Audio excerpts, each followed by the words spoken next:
Stretch out the dreams from my mind. Granny's got the scoop, let's unwind. Birds are chirping, singing their tune. Mystery of the day coming soon. Cup of tea and a buttered scone. Start the day, we're never alone. Good morning, rise and shine. Granny's here with stories so fine. Good morning, off we go. To greet the world with a happy glow.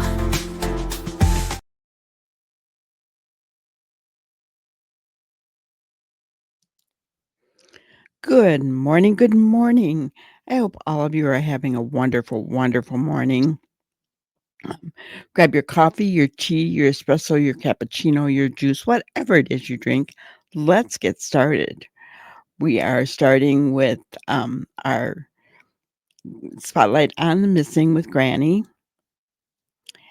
And we have Jeremiah Shemar Key, who is missing, last seen in Suffolk, Virginia, and he's been missing since May 23rd, 2025, which was yesterday, guys. He's 14 years old, black hair, brown eyes. Jeremiah was last seen wearing a black hoodie, brown beanie, black sweatpants with a white stripe, and black flip-flops. If anybody knows the whereabouts of Jeremiah Shemar Key, please call the Suffolk, Virginia Police Department, 911, or 1-800-TBI-FIND. Thank you so much for that. Today, we're going to talk about a missing persons case, guys. I'm going to go ahead and just share my screen with you.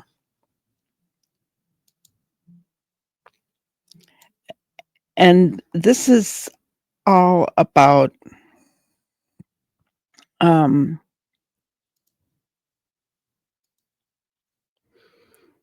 a young girl. Her name is Elisa Petrov. She's been missing since April 21st. And police now believe her disappearance is connected to two men in their 30s. I can't stress enough how important it is, guys, to be watching your children's online behavior. Very, very important. Doesn't matter if they're teenagers or not. You need to know what's going on in your kids' lives because this is scary. Credit goes to Law and Crime on the Case with Chris Stewart. Let's start. Right now, a search is on in multiple states for a teenage girl who went missing more than a month ago. And right now, authorities say two men have been charged with sex crimes in connection to her disappearance. This is 15-year-old Elisa Petrov. She lives near Salt Lake City, Utah. She's been missing since April 21st. Her mom dropped her off at school that day in American Fork, Utah, which is south of Salt Lake City, and she hasn't been seen by her parents since. We have reviewed court documents charging two men with sex crimes in connection to her disappearance. Both of them are in their 30s. And much of what they allegedly told this girl online, it is too graphic and too disturbing to say on the air. I'll get more into that in just a moment, but this here is one of the last known images of Petrov before she went missing. It's from a convenience store. This was put out by the South Jordan, Utah Police Department. Police say from that store, she was given a ride by an unknown person to a nearby train station, and she took a train to Provo, Utah. That's roughly 20 minutes south. Police have surveillance of her on foot in Provo, but then she disappears. She was last seen wearing baggy jeans, a Harvard University t-shirt, a black hoodie, and wearing a dark school backpack. She is 5'3" tall. Elisa's parents have been very vocal in trying to find their daughter, but also making sure the public understands this is not just a case of a young girl running away from home. Here's the website they have launched with pictures of Elisa, with flyers and information on where people can go if they have tips. They're also offering a $20,000 reward. Police say after Elisa went missing, they found an iPad in her room that revealed that she was allegedly speaking with older men online. Police found several conversations on the iPad through a hidden Instagram account, and those conversations were with a man identified as Matt. Police say Matt was later identified as 35-year-old Matthew Menard, who lives in Miami. His full name, Matthew Nicholas Menard. According to the probable cause affidavit we read through, Menard knew Elisa was 15, and at one point, police say that Menard asked Petrov, quote, "Are you secretly 15?" And Petrov replies, "WTF, of course, yepers, I'm actually in middle school." Police say after it was established that Petrov was 15, Menard said, quote, "But FR though, when we meet, we gonna be expletive all night." And that is just some of the sexually explicit things this 35-year-old man allegedly said to this 15-year-old girl online. Court documents show that Menard also allegedly told the girl to send nude pictures of herself, with Menard referring to himself as, quote, "daddy." Police say for several months, Menard allegedly solicited sex, sodomy, and child sex abuse material from the 15-year-old girl. He allegedly went into detail about sexually abusing the teen. The lines police say that he sent, according to court records, they're some of the sickest and most twisted I have seen someone send someone in a story like this in covering these stories. Now, Menard then allegedly creates a plan to have Elisa leave her family and leave Utah to go meet him in person. He said in late May, he would be traveling to Las Vegas for work. He also allegedly talked about having sex with the girl in Las Vegas. He then said they would go to Los Angeles for several days and then would return to his home city of Miami, Florida. Police also say that Menard told Elisa about plans to have her avoid detection when they were together, allegedly telling her they could tell others that the 15-year-old was actually his daughter.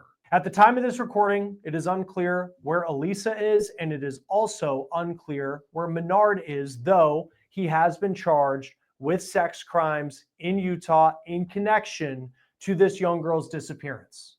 We're also still working to get a picture of Matthew Menard confirmed. Now, Menard's not the only person who has been charged in connection with Elisa's disappearance. We do have a picture of this man, William Taylor Gleans. He is 37 years old and he lives in Texas City, Texas. That's near Galveston on Texas's Gulf Coast. Police found that Elisa was allegedly communicating with Gleans online as well. He's currently in custody facing charges of possession of child pornography and online solicitation of a minor in Texas. Police say they learned that Elisa was allegedly communicating with Gleans after she went missing.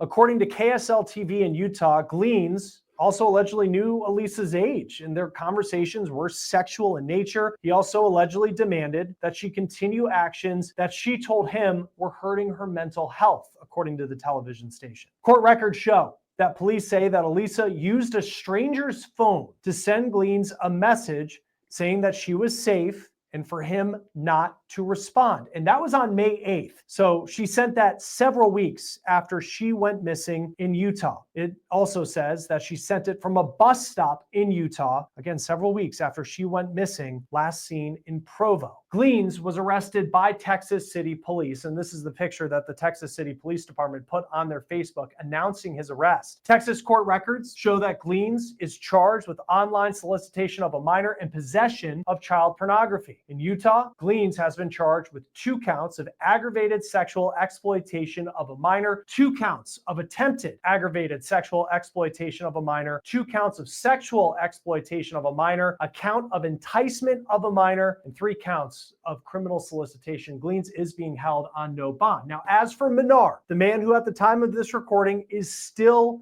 missing, he is facing 6 charges in Utah, including aggravated sexual exploitation of a minor, enticement of a minor, criminal solicitation, and criminal solicitation in the disappearance of Elisa Petrov. A no bail warrant has been issued for him for when he is taken into custody. Joining us now to break this case down is missing persons private investigator Steve Fisher. It's always great to have you on these types of cases.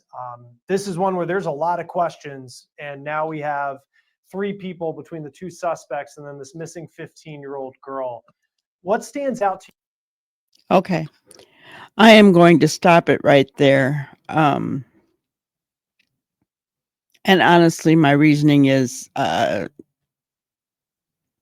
I do not trust the private investigator that they are currently interviewing. I didn't realize that that's who they were going to interview, so I'm going to stop it there.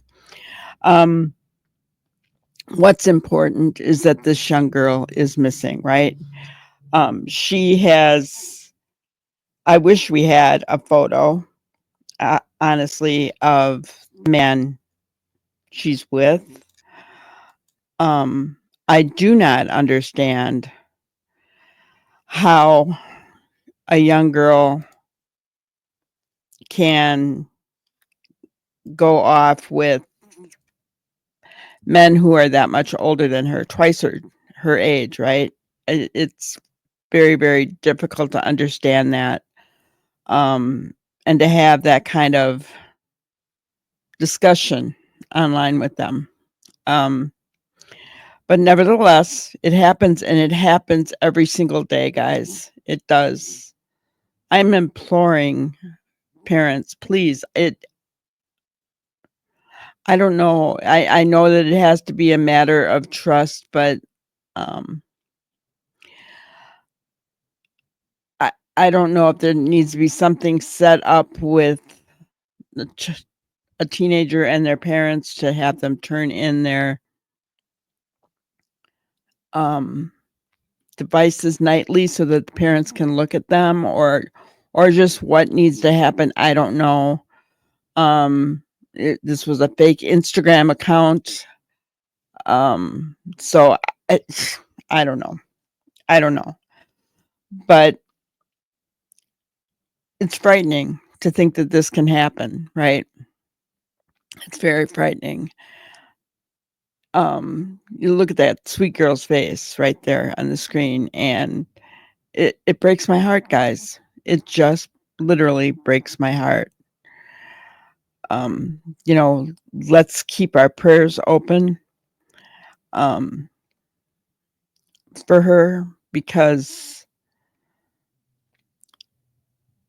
I can't even imagine what she's going through right now. You don't even know what else this man is putting her through. Do you think he just wants her for himself? Doubtful. I'd be very surprised if that was the case. Even if it isn't, I think at some point, she comes to her senses and he's not going to let her leave, right? So, guys, any of you that follow me know I have a heart toward missing children, toward victims, and this breaks my heart. This breaks my heart. This young girl is 15 years old, and she is being